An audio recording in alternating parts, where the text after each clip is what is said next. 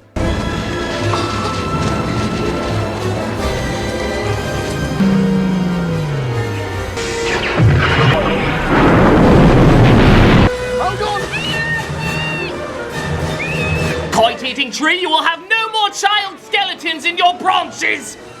The kite, though, is retrieved by Poppins, played by Emily Blunt, after robbing Agent Carter's wardrobe at gunpoint. You need to be more careful when the wind rises, George. You nearly lost your kite. Wait, the little boy's name is Georgie? Well, we all know what really should have been at the end of that string.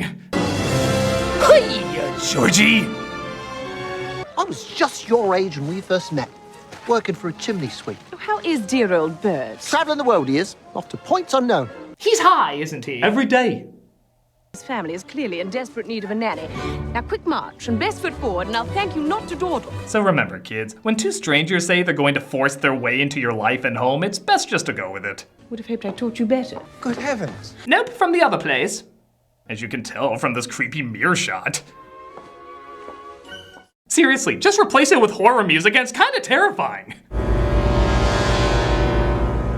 Either that or she's checking herself out. That is Britain's arse. Blunt is honestly pretty good as Poppins, and really, to be fair, most of the actors do a good job with what they're given. But the motivations rarely make sense. For example, Poppins says this. I've come to look after the bank's children. Us? Oh yes, you too. Obviously indicating she's mainly there to help Michael and Jane. But she almost never talks to them. Maybe the idea is through the kids she helps them out by making them better people. But the kids seem fine. I dare even say, so unoffensive they never make an impact on us. But I don't like soap bubbles. God, that's so boy number 2. Wouldn't it make more sense if the kids were more like adults taking care of things and Mary Poppins has to teach them how to have fun again, thus forcing Michael to act more like an adult?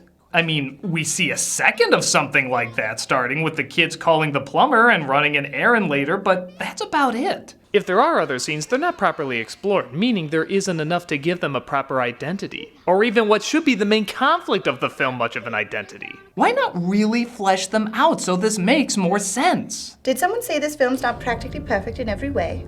Yeah, you start off with good ideas, but never follow all the way through. Why don't you make the kids too bratty or too sophisticated? You know, give them an arc. Because that would go against the Disney formula. What? The children were simple and likable in the first film, so now it's part of the Disney formula we'll give you forever. Well, you're not shoving that Disney formula down my... Ugh, recycle plot points. Unimaginative story. Rushed script. You know, just because you make crappy new ones doesn't mean we'll forget how good the originals are. Oh dear. Is someone ready to snap? No, I'm good. Lovely. I've got my eye on you, Critic.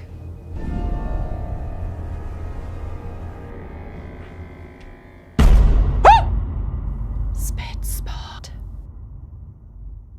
I'm a scared of Poppins. Mary gives the kids a bath in a musical number that's honestly fine. It's not as groundbreaking as some of the other numbers in the original Poppins, but it's still a good song with some nice visuals. Some people like to dive right in, can you imagine that? Hey, this really is Batman Returns! When does the penguin bite Georgie's nose? The only thing kind of odd is despite Blunt doing a pretty good acting job and not just an imitation of Andrews, her sternness is well played, but her smiling moments usually seem off. Something about Andrews pulled off both strict scenes and delighted scenes so perfectly. Blunt always looks like she's gonna kill someone whenever she smiles. It's never quite believable. Also, you totally missed a Jack Sparrow cameo licking his own brain in front of a hanging little boy. Na na na na na. Afterwards, the kids try to tell Michael about their adventures, but he's upset because he can't find the shares his father put away to help them in case a financial crisis like this happened. I don't mean to be cross with all of you. I've just lost something very important. Oh, this is going to be symbolic of how they lost a family member and how their anxiety over the finances are really tied to that. I'm going to find it. I'm sure your grandfather... Or we don't do that. Could have really explored something meaningful there and found unique ways to deal with loss. But screw it, it's much easier just to say one bad guy is causing all your problems. Who'd have thought this slump would be so good for business, eh? Colin Firth plays a snobby British bad guy. Imagine. as Jane and Michael try to ask for proof of their stock, but it seems he can't locate it. Guess what, kids? More bank talk! Regarding the extension, there's very little I can do. Our father did leave us shares in the bank. You wouldn't happen to have any record of father's shares, would you? Doesn't seem to be a listing for George Banks here. Bring in all of George Banks' old files, would you? Okay, the other Poppins film had the bank as a boring place too, but it was entertainingly boring, cleverly boring. There were songs, there was choreography, there were funny characters. It was fun to watch as a child, even if you didn't know the details of what they were talking about. This one is long-winded, slow, and no kid in their right mind would follow it. In the first film, you get it. Michael wants his money to feed the birds and his father wants him to put it away. Done. Easy. No kid would be able to follow any of this boring as hell technical talk. Tell me which one of these a kid, or even an adult for that matter, would probably prefer watching. And you'll achieve that sense of style. Bring in the shareholders' ledger, would you, Miss Farthing? Right away, Mr. Wilson. Mr. Dawes Jr., he'd know if father received shares, wouldn't he? Dear old Uncle Dawes is getting on in years. Sadly, that's why I had to take over for him. Oh, sorry, I died for a minute. Mary Poppins! On top of that, there's a big difference between a villain and an antagonist. In the first film, the bank is the antagonist. Here, it's the villain. The bank in the first movie is not evil. They think they're doing good by helping Michael invest. The idea is Michael is too young to be thinking of things like that. He should be allowed to still be a kid and spend what little he has on something ethical. Learning morality is the most important at that age. Then, when he's a little older, he can start saving up with the responsibility of knowing what's truly important. Mr. Banks isn't evil, he just lost track of what's important. Even Mr. Dawes isn't evil. He could have just taken the kid's money by force, but he waits for him to open his hand trying to convince Michael he handed it over. He's sneaky, but he doesn't think he's doing wrong. This guy clearly knows he's doing wrong, crumpling up the proof that can save Michael's house and burning it. And lose our chance to get that house? I don't like to lose, Mr. Fry. Yeah, whatever problems you're going through, don't try to understand it by seeing things from a different point of view. It's just some bad guy out there. You're just good, he's just bad, and any soul-searching about understanding others that could bring people closer together. Blow that shit! There's just bad guys, and you found him! Problem solved! Why was this a classic again? Oh, because they didn't have an us versus them mentality? Pfft, stupid mature crap! Lorax was a hit, you idiots! Bad guy it is! I mean, it's practically perfect in every way. Snappy.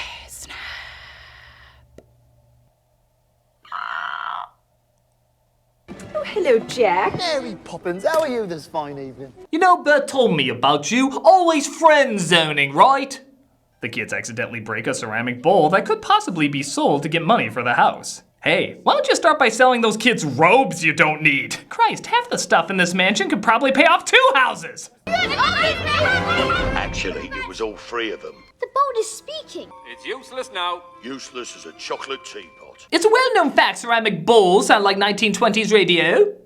Time to do the sidewalk thing. Now tread lightly. This is fine porcelain and we don't want to chip the glaze. It's a chamber pot too, so it might reek like Georgie's bedsheets. Hey! But he's... That's right, I'm Irish. I want a carriage ride. Seamus, would you mind? Not in the least. I, the Irish dog, would be more than happy to drive the English wherever they like. Racist! Royal Dalton Musical! Here we are! But where's the music hall? I blew it up. They wanted a cover charge, so I covered them in ashes. It is nice to see hand-drawn animation again, and the design is very cleverly mixing the 3 dimensions of the bowl with the 2 dimensions of the paintings. But again, we've already seen this. It's a bowl instead of a sidewalk. Okay, what else? Nothing is ever upped in this movie aside from the technology, which, as I said before, is good, but not groundbreaking like the original. Mary Poppins! Oh wait, there is one change, and big surprise, it sucks ceramic balls. Apparently, even the fantasy world has bad guys in it. Yeah, that's a thing now. Hurry along now, get yourself some peanuts and candy floss. Okay, this is like the fox from the merry-go-round scene suddenly being like, would you look at that now? 'Tis an elegant merry-go-round horse. I have plans for you. Ironic because they sing a song called The Cover Is Not the Book. I guess that just means if they look like bad guys, they really are bad guys. Oh God, is Mary gonna do a striptease? I've seen her spoonful of sugar. It fed me birds. Cover is not the book, so open it up and take a look. The director of Chicago, you say? This is followed by, oh, let's just say what it is, the Lin-Manuel song. So the Queen of the Nation made a royal proclamation to the misses and the messes, the more or lesses bring me... Oh, Hamilton, Hamilton, Hamilton, Hamilton. That elephant is giving me the dead eyes. Why do half the characters in this look like they want to slit my throat? I have plans for you. Speaking of which, the real threats show up as Georgie notices the wolf is stealing parts of their room. And yes, I know I said I wasn't gonna name the kids because they're forgettable, but come on, his name is Georgie and part 2 is coming out. The comedy police could arrest me for not referencing that. Well, well, if it isn't the boy who cracked the bow. Who cried wolf? God, even the obvious bad punch you don't go for. Time to go, boys! You're going to work in the Blood Diamond Mines. Your new name is 1654.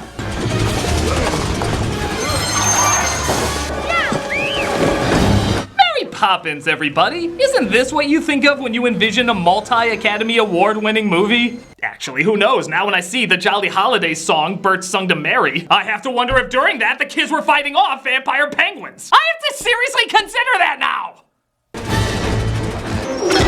Honey Badger don't give a shit. Welcome to hell, children. If you feel something uncomfortable, that's just the everlasting damnation of your soul. They all wake up as apparently it was a dream they all shared. I had a nightmare like that too. So did I. It seemed awfully real. I miss Mother. Who? Oh, right. There's a dead mother in this, man.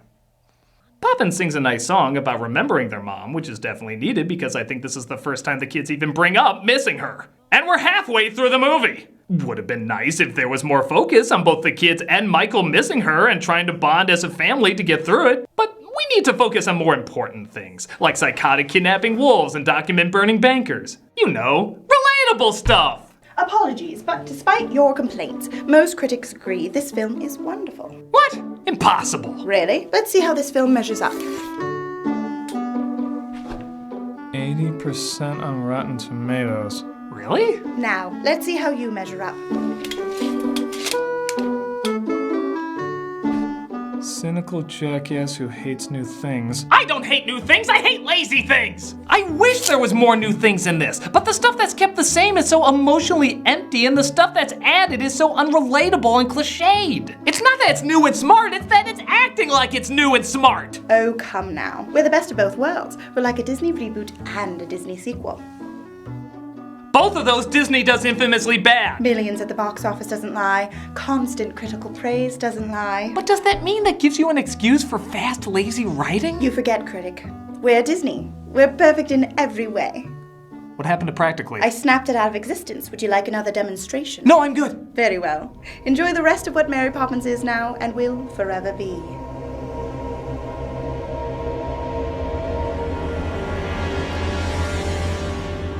I do believe in spooks, I do believe in spooks, I do believe in spooks, I do.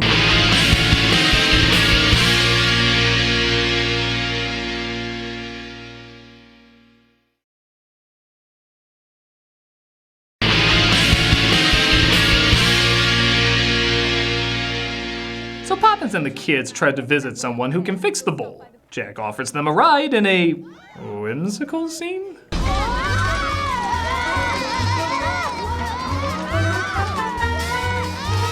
You know, as good as the songs are in this movie, the musical score is freaking obnoxious. Bouncing on a bike can be kind of neat, but after breathing under the ocean in your bathtub, talking with animals, and almost getting killed by Monopoly Balto, this really doesn't warrant a whoa the whimsy music. But you know, that'd be subtle, and Mary Poppins is just a dumb thing for kids. You're not supposed to get that involved. Wimp! Here we are. Well, place your bets. Entrance to Hogwarts, Wonderland, or Chocolate Factory. There we are. Now, what do you want? Ooh, I was wrong. It was the entrance to a Meryl Streep performance, not trying to get an Oscar. Ooh, those are so rare! My whole world goes flippity-flop like a turtle on his back. Well, one way or another, we're doing a song on the ceiling. And at the exact same point as the other movie. Oh, you're used to that by now. And I don't know. My up from my down, my east from my west, my topsy from my bottomsy. Is it me or does she look like one of the in-between makeups from Mrs. Doubtfire? Anything I try to fix on second Wednesday goes kerflooey. I am so offended on behalf of the nationality of whatever accent she's doing. So they sing a song about seeing things from a different point of view. Again, this is like the 4th song that sings about that. You know what's ironic? You're always singing about seeing things differently when you're essentially telling the exact same movie again. Oh, woe is me, now I'm on my head. How can that be? You know, perhaps if the room kept spinning or the house flew over the neighborhood or something like that, that'd be kind of cool. But this really doesn't seem that magical because it's just an upside down room they prance around in. That's it! A set that's cool for about 2 seconds and then they just kind of run around in circles. That's a carnival funhouse, not magical whimsy! The cousin says she'll try to fix the bowl as Poppins and the kids run an errand at the bank. Because we're at that part of the movie now. Racist! They follow the 2 lawyers to the big bad banker who discusses his evil scheme maniacal laugh. You are not giving banks 1 more second to pay off that loan. Look, it's the wolf.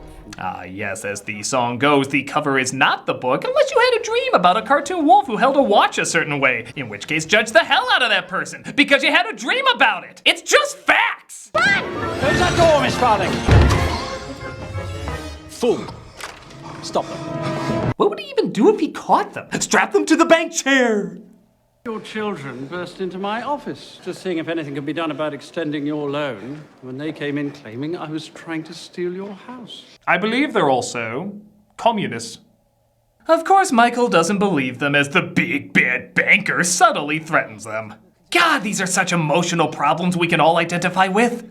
After all, you don't want your father losing his position. He broke bones I didn't even know I had! What time is it? Oh, it's Get Lost in the Dark and Calorie-Free Bert comes along to make everyone feel better with his pals o'clock. Jump a little like fantastic with me. Ladies and gentlemen, an even crappier version of Newsies.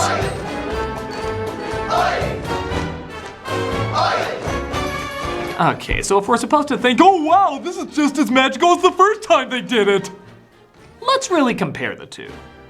At this point in the movie, it's a rush of energy, stunts, and music. It's clearly a set, but it doesn't feel that way. It's dancing on rooftops with all sorts of various shots and effects that make it feel like a whole wide world that you've never seen has been opened up to you. It's an incredible moment you wish would never end.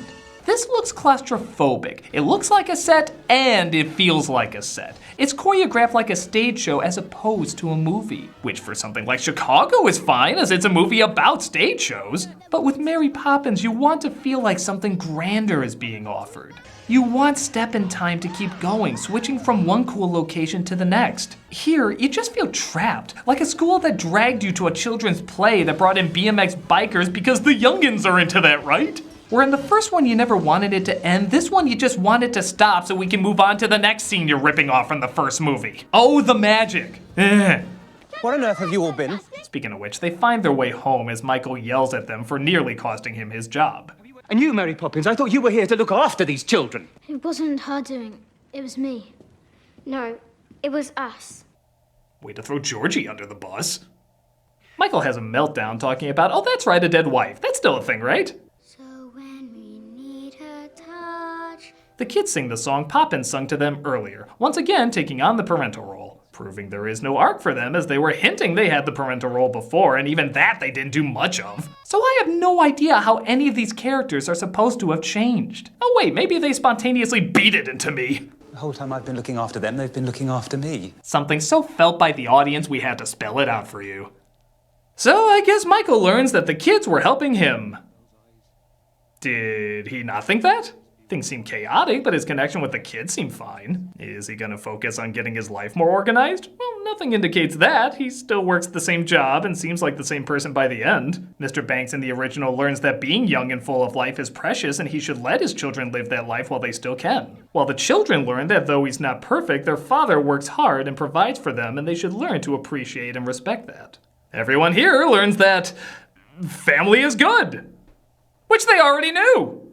And bankers are bad. Boo! Disney, we used to be good at this. So they pack up the house and plan to live at Jane's, but wait a moment! One of the papers Georgie used to patch up his kite is just the proof of shares they need to keep the house. Well, clearly Mary Poppins can just use her flying umbrella to take it to the bank. What's the time, anyone? 7 minutes to midnight. 7 minutes, it's not enough time. We need to be at the bank by midnight. Magic umbrella? Take the van. No, it's no good. You still wouldn't make it in time. Magic umbrella? Go and gather the lyrics. Right? Children, help me ready the bicycle. Magic umbrella! Have you ever ridden a bicycle like this before? Please, how different can it be from riding an elephant? I think that's a song we missed, but magic umbrella! This is why a stupid bad guy plot doesn't work in a world like this. The threats were emotional, not physical. But since they've changed that, now it makes no sense why this 90s kids film climax is taking place. I'm just waiting for black vehicles and fruit carts to be dragged out. Let up!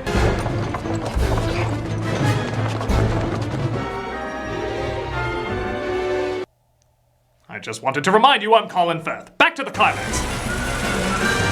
Hello! Jane? What? Let's go fly a kite. Yeah, I'm positive that line was written to always be the start of an action scene. Mary Poppins, you're so back!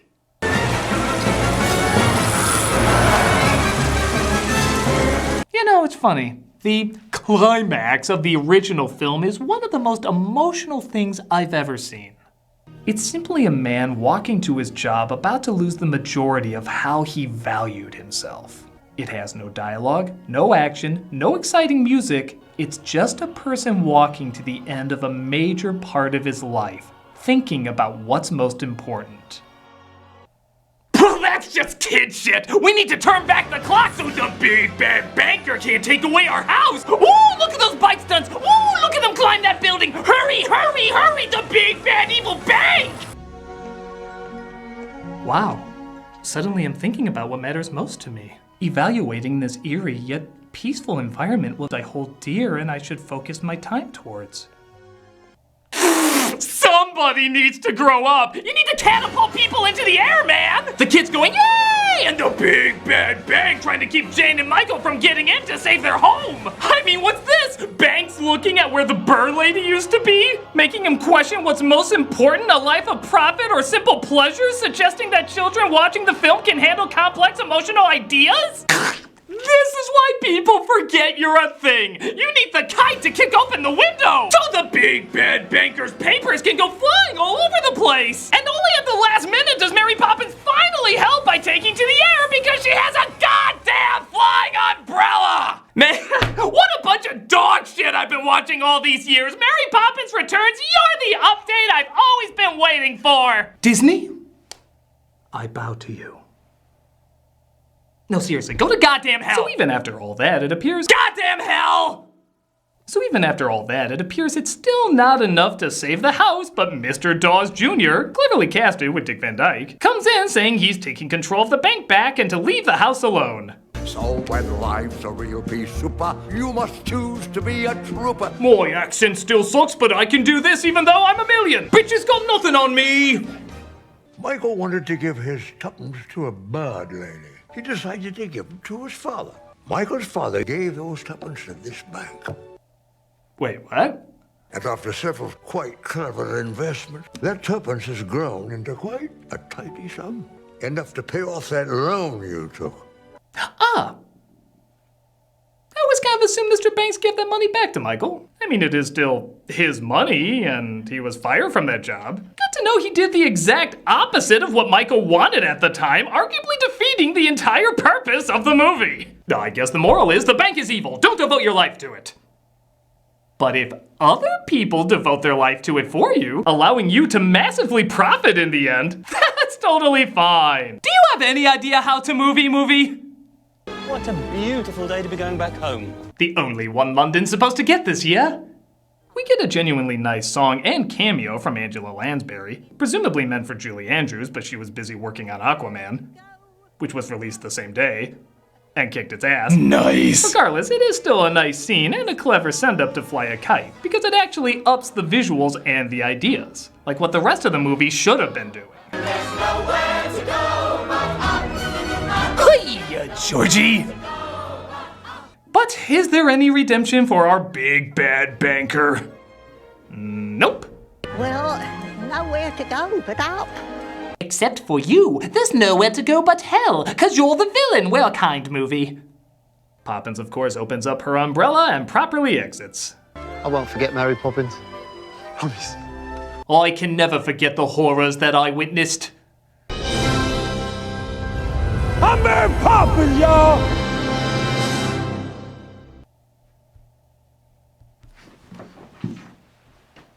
Hey, Poppins 2.0, where are you? Did someone summon my hellfire? Okay, I want to be fair. Fair. Because there are some decent things in this movie. The songs are good, the acting is good, some of the visuals and ideas are a good start. Oh, good. I'll add another % on Rotten Tomatoes. But those ideas are never fleshed out and are instead replaced with a lazy script. And you can't be lazy with Mary Poppins. The original had dignity, subtlety, and a surprising amount of restraint when you now see what it could have been. It will be remembered always as a classic. This will be remembered as that movie you put on to shut your kids up. It's bright and colorful and means very little, despite it trying to mean very much. And as movies like that go, you can show it to your kids fine, keep them distracted for a few hours. But that's not what Mary Poppins is supposed to do. Mary Poppins is supposed to entertain your inner child, but also challenge your inner adult, making you think hard about what's important, when it's important, and why it's important. It was brought to us by two people who believed in the story just as much as they believed in the kids they told the story to. This just feels like a corporate cash-in, trying to recapture the magic because, it was still popular. Maybe we can do the same thing again and make a couple bucks. For some, those nostalgic feels will hit close to home, and if they do, I can't blame you. You're gonna have an emotional response to certain icons, and Mary Poppins is a very easy icon to get emotional about. But where that Mary Poppins was truly something special, this Mary Poppins is just another kids movie. Created not to be unique, but just to make money. Where the original was the very definition of deep and simple, this is the very definition of shallow and complex. My dear little hobgoblin, do you know what I do to people who talk to me like that? I don't care. The movies you're trying to do reboots and sequels to deserve better than what you're giving them. What? A gigantic budget? Money means nothing without caring, and all you care about is making money off of these because they're popular, even if you don't understand why. They may look like the original characters and sound like the original characters, but poorly copying what they did doesn't make them the original characters, it just makes them a poor copy. And for the sake of those timeless characters you're trying to replace, I call bullshit. And I call upon the satanic powers of my snappy fingers. Worth it?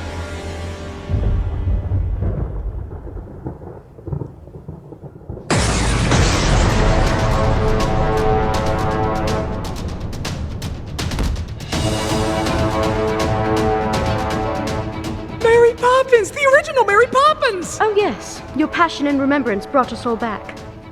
Us? Dumbo! Lion King! Genie! Oh my god, all the originals are back! Originals?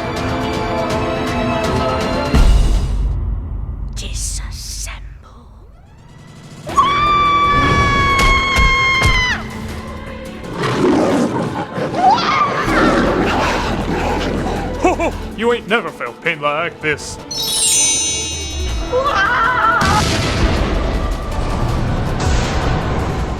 Okay.